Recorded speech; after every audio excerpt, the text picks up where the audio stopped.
Hai guys, gimana kabarnya? Welcome back to my channel. Banyak isu fast fashion yang lagi hot-hotnya dibahas belakangan ini. Kebanyakan itu menggunakan bahan campuran polyester yang masih turunan dari plastik. Nah, karena aku belajar tentang minimalis, pas juga nih buat ngurangin beli baju baru dan nerapin konsep slow fashion. Jadi gimana biar baju yang lama itu nggak kelihatan jadul dan masih oke banget nih buat dipakai. Tapi waktu aku belajar slow fashion ini ternyata masih ada masalah krusial yang ada di aku dan terjadi hampir di semua perempuan secara umum waktu ngelihat lemarinya dengan kata-kata, "Loh, kok aku rasanya nggak punya baju ya?"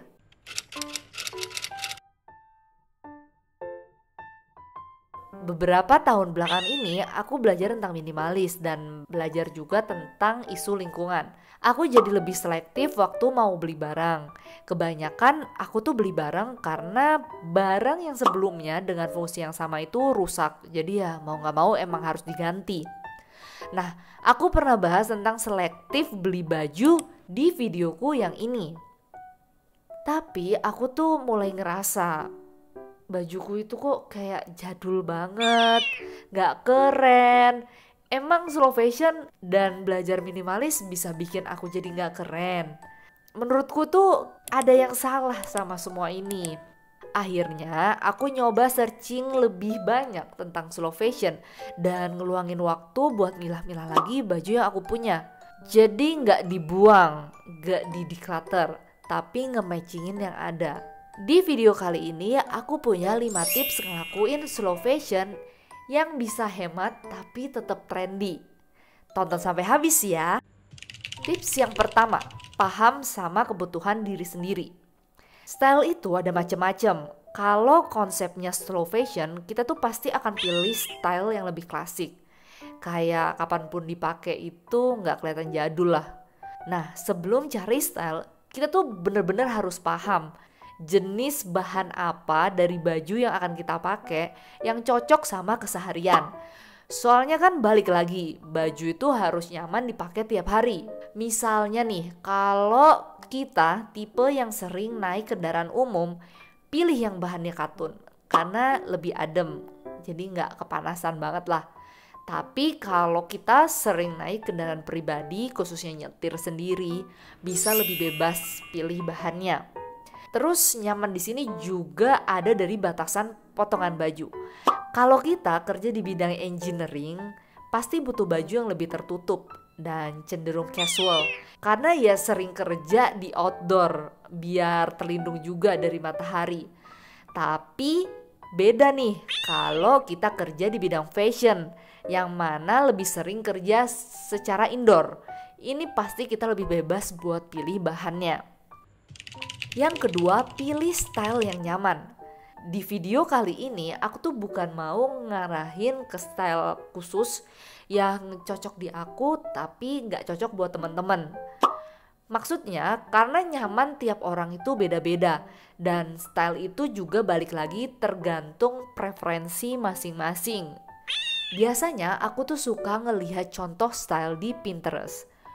Mungkin ada juga nih beberapa yang suka cek di Instagram atau platform lainnya. Aku suka ngeliat di Pinterest karena cenderung gak ada link buat pembeliannya. Jadi kayak lebih aman gitu menghindari beli-beli secara impulsif. Kita bisa langsung ke websitenya atau download aplikasinya di handphone. Biasanya aku mulai dengan ngetik timeless style atau street style karena itu cocok buat aku. Kalau teman-teman punya rekomendasi keywords buat searching style yang oke di Pinterest atau platform lain, boleh banget buat komen di bawah ya. Style apapun itu sebenarnya bebas, yang penting ya kita benar-benar suka dan nyaman makainya. Yang ketiga, cek baju yang kita punya. Setelah udah fix nih, tahu apa yang nyaman dan kita suka, coba kita cek dulu deh jenis baju yang ada di lemari. Bikin waktu khusus buat nge-mix and match baju yang kita punya. Misalnya cuma dapat 10 style yang oke buat di mix and match. Ya udah, nggak apa-apa. Terus kita foto OOTD pakai style yang kita suka itu. Fotonya taruh di HP nih. taruh di album khusus OOTD. Tiap kita bingung mau pakai baju apa, cek lagi deh foto OOTD yang kita punya. Ini tuh bisa bikin kita sadar ternyata nggak perlu loh baju yang terlalu banyak buat selalu stylish. Dan wajar banget kok pakai baju yang sama beberapa kali di occasion tertentu. Nah, itu koleksi baju-baju kita yang oke. Terus kita pasti juga nemuin baju yang susah banget buat di mix and match. Yaudah, difoto juga nih. Terus simpen di folder khusus. Tiap kita pengen beli baju baru, apalagi secara impulsif nih ya, coba cek lagi nih daftar baju yang masih susah buat di mix and match. Nah, jadinya kita tuh kayak tercerahkan gitu. Oh, aku tuh belum nemu loh baju yang cocok sama baju ini. Jadinya ketika kita beli sesuai terplan kayak gitu, jadinya baju lama itu bisa di mix and match lagi dan kita pede waktu pakainya. Yang keempat, donasiin barang. Aku biasanya berusaha pakai barang yang aku punya sebelum akhirnya ngejual. Tapi ada nih sebenarnya barang yang pasti banget aku donasiin. Barang yang kekecilan. Jadi pas banget nih beberapa hari yang lalu aku tuh lagi nonton series Crown dan di situ dikasih tahu gitu. Ternyata emang berat badan perempuan itu nambah 3 kilo dan laki-laki nambah 6 kilo setiap 10 tahun. Di sini aku sadar, oh ini yang bikin aku tuh mentok-mentok turunnya cuma berapa kilo aja. Jadi baju 7 tahun yang lalu kebanyakan itu emang gak bisa dipakai lagi nih karena kekecilan. Padahal masih ada beberapa yang menurutku tuh masih oke lah. Kalau dipaksain diet mungkin bisa, tapi nyiksa. Karena sebenarnya beratku yang sekarang itu udah termasuk ideal. Malah dulu itu aku beratnya terlalu rendah. Baju yang kayak gini biasanya mau gak mau ya emang mesti didonasiin. Lain ceritanya nih ya, kalau kita punya baju yang robek, luntur, atau sablonannya rontok. Ini kalau kita gak kreatifin lagi, ya udah gak ada cara lain selain ya udah dibuang gitu.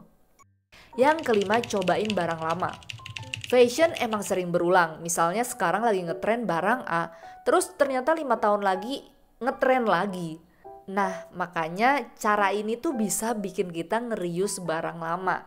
Aku pernah pakai celana jeans papa yang udah gak kepake dan lucu banget deh karena oversize. Terus aku juga pernah pakai barang lama mama yang ternyata bisa di mix and match lagi dengan baju yang aku punya sekarang. Kalau udah bosen bisa dibalikin lagi. Jadi semacam pinjam. Itu pun kalau orang tua pakai. Kalau mereka udah kekecilan ya kita bisa donasiin. Terus banyak juga loh sebenarnya orang-orang yang ngejual barang pre-love-nya dan masih dalam good condition. Maksud dari beli barang pre-love ini biar kita tuh bisa manfaatin lagi barang yang biasanya cuma dipakai beberapa kali. Jadi aku dengar dari Ciklau, dari Kohsem yang sering ngebahas soal frugal living.